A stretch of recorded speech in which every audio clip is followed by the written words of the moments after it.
जमाबंदी पर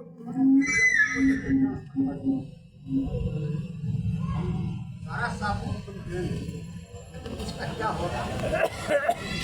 अब हमारे दादाजी जिंदा हैं, न हमारे पिताजी जिंदा हैं, और हमारे चाचा जी और बाबूजी का जो 4 कट्ठा जमीन है, दादाजी के जो उस जमाबंदी नंबर पर उसका सॉल्यूशन क्या?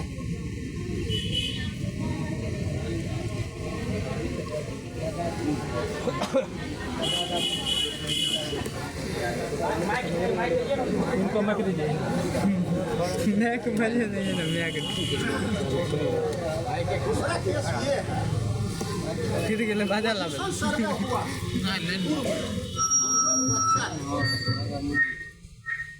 बुजुर्गों का कहना है कि प्लॉट पर जाकर के सर्वे हुआ, उसके बावजूद एक आदमी का जमीन दूसरे आदमी के जमीन में कटे।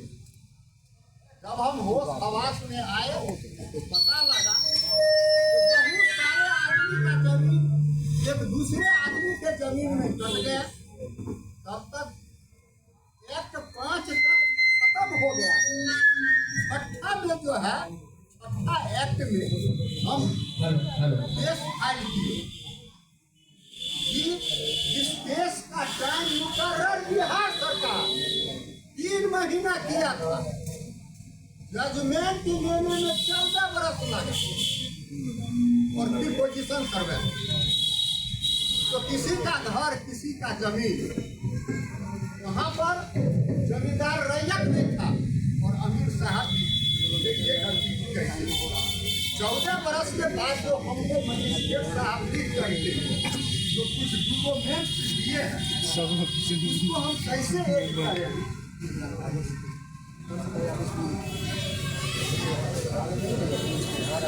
कैसे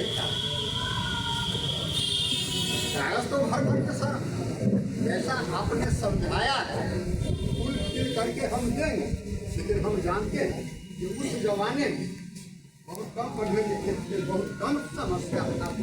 सर्वे हुआ, शायद उस सर्वे में जो गड़बड़ी हुआ उसमें 50% जो है गड़बड़ी आज तक तौर पर रह ही गया। लोग उसको सॉल्व नहीं किए। जैसे मैंने 6-7 केस 14 बरस में 5 केस को मैंने छोड़ दिया, वो ही पड़ा हुआ। 2 केस को हम 14 बरस में। तो ये समस्या केवल मेरे साथ नहीं है, तमाम जनता के साथ। और यह भी जानते हैं कि यह सर्वे जो बिहार सरकार के आदेशानुसार हो रहा है, इसका भविष्य, इसका फ्यूचर क्या होगा? सिविल कोर्ट से समस्या को हटाने के लिए ये सरकार पैगाम लाई है, लेकिन मेरा मानना है कि और वहाँ एक तरीका है कि डोर टू डोर जाकर पदाधिकारी एक परिवार से एक डॉक्यूमेंट्स मांग करके, और परिवार वाला जो मुखिया होगा सब चीज उनको देगा। उस समस्या को अगर एक परिवार को लेकर के सॉल्व करते, उसे कागज अपने पास सबूत अगर करते और चले जाते हैं तो वह संतोषजनक होगा। अगर ऑफिस में अगर सब कागज वही भर करके अगर दे दिया जाए तो निश्चित रूप से सिकंदर अगर पाता सर्वे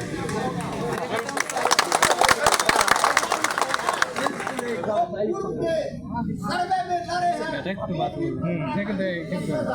सिविल कोर्ट जाके जागरूकता करवा दिया, लेकिन हो गया सुन लीजिए, हमारी बातें जो सुन लीजिए।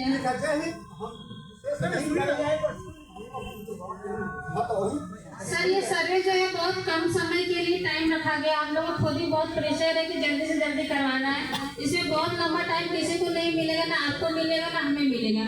इसलिए जो भी होगा पारदर्शी तरीके से होगा, ठीक है? तो उतना भरोसा करना पड़ेगा आप लोग को अभी हम लोग पे। जो भी अमीन है वो कोशिश करेंगे कि जितना हो सके आप लोग के पास जाके आप लोग के सवालों का जवाब दे सके वो, ठीक है? तो अभी आप लोग को थोड़ा सा भरोसा करना ही पड़ेगा, हम इससे ज्यादा कुछ नहीं कह सकते।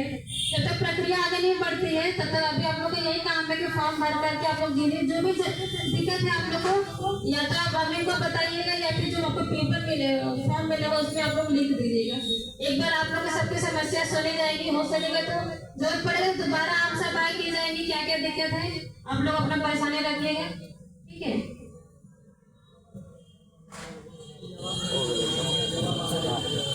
सर वो जो बता रहे हैं वो अंचल अधिकारी के क्षेत्र में आता है, हम लोग सर्वे करने आए हैं, हम लोग नया खतियानी बनाने आए हैं। जो पहले मैटर होगा उसके बारे में बात करने से कुछ होगा नहीं, आपका जो भी मैटर आप हम लोग को बताइए, हम लोग उसके आगे का काम करेंगे। माइक नो है गड़बड़ है।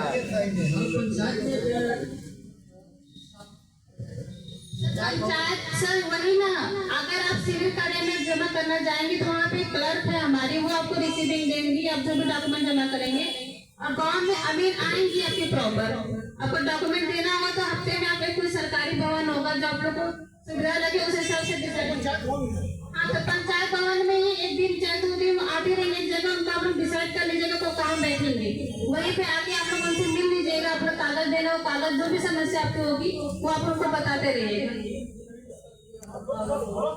जी जी बिल्कुल, अभी हम लोग का आम सभा हो रहा है दूसरे गांव में, तो 2-4 दिन थोड़ा डिस्टर्ब रहेंगे, उसके बाद हम प्रॉपर गांव में आकर के 10 से 5 जो भी रहेगा टाइम वो आएंगे, आप लोग अपना कागज उनको जमा करेंगे, जो भी फॉर्म में दिक्कत होगा चाहे कोई भी दिक्कत होगा आप उनसे पूछ करके सुधार भर के दे दीजिएगा उनको, वो खुद रिसीविंग भी देना है, ऐसा नहीं कि रिसीविंग नहीं देना, आप जो भी डॉक्यूमेंट जमा करेंगे उसका रिसीविंग देना, चाहे अमीन देंगे अगर सिविल कार्यालय में जो हम लोग आधुनिक बिल्डिंग में घर में है आप लोग खुद जाके वहाँ पर भी क्लर्क रहेंगे उनसे रिसीविंग ले सकते हैं आप लोग, तो परेशान होने का दिक्कत नहीं है आप लोग को।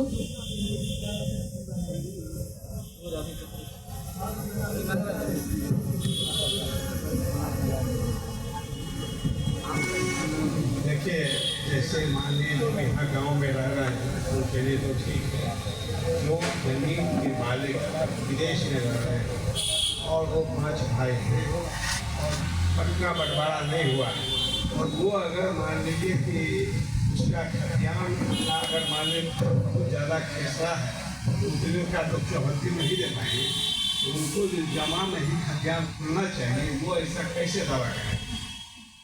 जैसे मान लीजिए किसी का है विदेश में रह रहे हैं या अलग रह रहे हैं, लोग घर पर रह रहे हैं वो तो अपने हिसाब से डालेंगे, लेकिन चूंकि उनका शेयर है इसलिए सभी के नाम से होना चाहिए खतियान, पुराना खतियान उनके पिताजी के नाम से।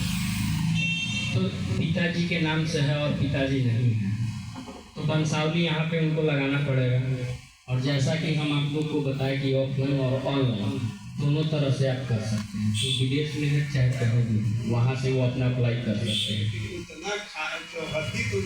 चौहत्ती नहीं मालूम है कुछ हो, ठीक है, ये दस्तावेज तो होगा ना, दस्तावेज लगाइए, वंशावली लगाइए और ऑनलाइन कर दीजिए। और मान लीजिए ऑनलाइन करने में समर्थ है तो उनके अगर कलीग जो होंगे आसपास पड़ोसी जो होंगे चाहे भाई हो कोई और हो जैसे में जो अपना मतलब विश्वासी है तो उसके माध्यम से भी आप अपना शौक घोषणा पत्र करके जमा कर सकते हैं। नाम में थोड़ा गड़बड़ी रहने पर क्या करें? फॉर एग्जाम्पल ए कुमार और ए प्रसाद। ठीक है, इसके लिए हम पहले भी बोल चुके थे, नाम, रैयत का नाम, रकबा, चौहत्ती, खेसरा, खाता, लगान, इस चीज़ में अगर कोई भी त्रुटि है तो आप परिमार्जन क्लॉज कीजिए, परिमार्जन क्लॉज के थ्रू आपका वो चीज़ सुधार दिया जाएगा। उसके एवज में आपको साक्ष्य लगाना है कि हमारा ये चीज़ था और मिस्टेक से ऐसा लिखा गया है, इसको सुधार दिया जाएगा। ये मेरा कहना है, ऐसे सर्टिफिकेट कुमार करके और बर्थ का डॉक्यूमेंट प्रसाद करके रजिस्ट्री ही हो गई, चाइल्डहुड में ही रजिस्ट्री हो गई। देखिए सर जी, इसको तो आपको खुद से संभालना पड़ेगा, खुद से सुधरवाना पड़ेगा। इसके लिए जैसा कि सर आप एफिडेविट बना के दे दीजिएगा या तो हाँ सर्टिफिकेट फर्स्ट क्लास में स्टेज से और नॉर्मल से किसी से भी जो आपको बस अपनी जानकारी सही से देनी है।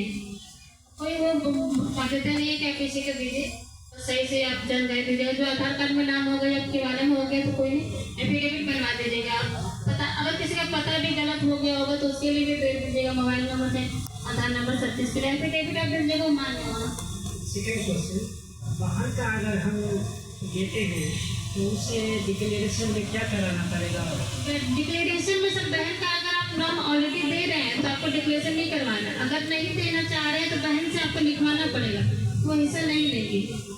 उसके लिए भी आपको नोटरी बनवा लीजिए, चाहे मजिस्ट्रेट है चाहे ऐसे नॉर्मल वाला जो भी हो। नोटरी से काम चल रहा है? हाँ हाँ। तो यार अगर उसको वो लिख देगी तो बंसावली में दिखलाना नहीं है मुझे? नहीं, बंसावली में नहीं दिखवाना है, बस जानकारी दे दीजिएगा कि उन्होंने नोटरी दे दिए हैं।